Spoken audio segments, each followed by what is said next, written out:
Hey everyone, we meet again. So, as per the title of the video, I'll be discussing what I wish I knew before getting a piercing, the whole thought process, the whole materializing of getting it done, the cost, and the aftercare of the piercing. So, stick around for that and make sure to like, share, subscribe, hit the bell so that you get notified whenever I upload a new video. Let's just get right into it. I got a nose piercing.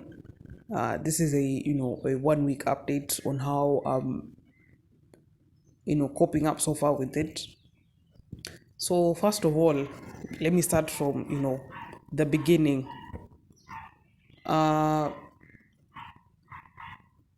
The process of me getting this nose piercing wasn't at something spontaneous. I'm to overnight and come like, yes, it needs to happen there and then. Generally, I thought about it for a very long time, but procrastinating, nitaifanya. Plus the other issue of trying to get a proper tattoo / piercing shop, especially with hygiene standards need to be super high. When I tell you I combed through all the shops, I did. Others are still using guns to this day and age with a nose piercing, which is quite risky because it can create trauma at the piercing site. And I kind of ditched out on one that told me that they're using a gun, and the price was very quite sketchy, and the place was looking like such a dingy, dark place. I was like, no, I cannot deal with this. So I had to look again. Then I settled for one. I will leave his page right here so you guys can see, and his details in the description below. So we actually had a conversation. I told him this is what I wanted and everything, and he's like, "Sawa, no problem. I've booked an appointment," and he actually accepts appointments only, no walk-in. So that is actually quite good to able to manage clients per day. And also he does like house calls as well. So if you're not able to go to his shop, you can just talk to him. You only cater, obviously you're going to pay for the service fee, which is depending on what the type of piercing that you're getting. Then obviously utaketa transport yake, which is not a big deal, to be honest. So I actually went to his shop. He was super kind, super cool, chill guy, and mambo mengi. So we discussed. Then he had to like check on the location of the marking of the piercing. So tukangalia, we kind of debated, then we settled on the right side on this one. And let me tell you something, time just moved so fast. I was like, oh my god, wait, that's just about it. And he's like, yeah, ndo hivyo. So he has to like clean up your nose for obviously to prep for the piercing, and looked at the other stuff. And he had like, when I tell you cleanliness is paramount for every, for every client that gets a piercing, he uses a brand new set of instruments. So people who've worked in the medical field, you know what a branula is, and the specific size of branula that is being used is either gauge 18, gauge 16, or 14. So those sizes are mostly used for, let's say, thick muscular places. For instance, your arm or your behind. Yani in short, ukidungwa shindano ya matako, that's the type of needle that they use. Something of that nature. So they use that needle that comes with the branula. So that's what he used. And after that, you generally discard it, and that's it. Hakuna mambo sijui au unafuta na spirit sijui, nothing. You're done. It's a one-time use only, discarded. That's what I was really impressed with. And he had gloves on. That's another thing. You can't just be doing piercings because you're dealing with body fluids, and then it's just another nasty sight. By the APS for the lighting looking very, very off at some point. So yeah, I will leave you guys with the footage to see how it went. And yeah.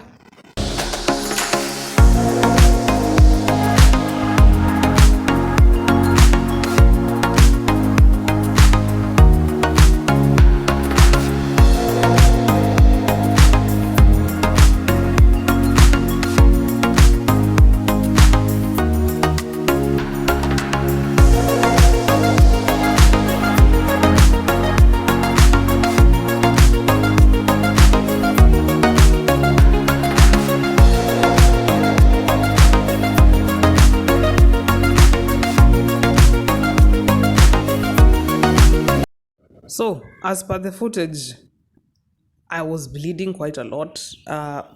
Machozi kalinitoka. But he actually told me that the reason why it tends to happen is because the the facial structure, most of the organs are usually interconnected. So one place ikikoziwa to distress, that's it, lazima. So funny enough, time moved really fast. Like it was a pinch and that's it. And yeah, I was actually quite impressed. I really wanted a small stud for starters, so this is what is actually keeping me till the 3 to 6 months, healing period. Because yes, it's okay, but you cannot remove it right now until the place fully heals. Another thing I was actually advised to do is clean the piercing twice a day with warm salty water. Hiyo ni dawa tosha. So I usually even end up putting two alarms in the morning, one in the morning and one in the evening. I put an image of my alarms right here.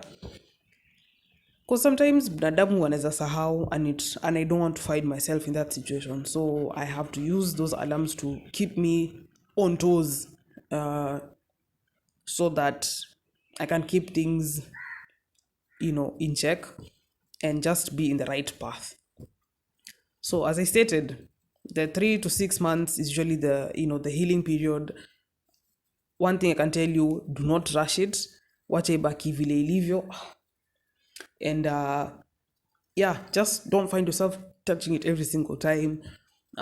Especially if you have unclean hands, make sure when you actually clean your piercing, make sure you have washed and sanitized hands, so that while you're in that process, you have a very low, chance of transferring bacteria or germs from your hands to the piercing, which can create another nasty situation, infection.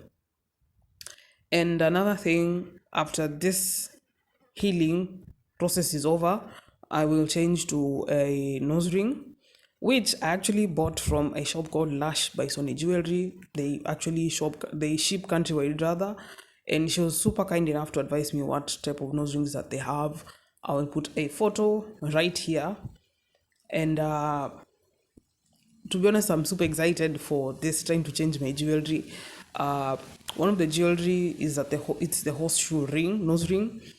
If you follow Esther Kazungu, now that's the type of piercing, rather nose ring that I have. And I have one that is a minimalistic for, the corporate world. Sometimes most corporates would not usually like big or fancy nose jewelry. So you tend to go for the minimalistic nose studs. But other than that, I can't complain so far. I'm able to do other things, like even if I have an allergy, it doesn't really like hainisumbui as much. And yeah, I'm able just to carry on with my daily duties. The cost for the piercing was actually 1,000 shillings, which was very, very fair. And he actually anakuandikia risiti, and he's such a nice guy. So in case of anything, whether you want to get tattoos, whether you want to get piercing, as I said, a smiley, tongue, cheek piercing, lip piercing, whatever piercing you really want, go communicate with him via Instagram. Then you make sure you book an appointment, because he only does appointments, no walk-ins, which is very good, so that he's able to actually, I asked him why he does that, and he told me he's able to monitor and control the number of clients he has per day, because sometimes he even ends up having house calls. So if it's not possible for you to go to his shop, he can actually come to you. So he charges for transport. Service charge still remains the same. And yeah, that's just about it. So I will actually show you also my cleaning process right here. And yeah, I'm going to obviously speed it up because of the time factor. And yeah.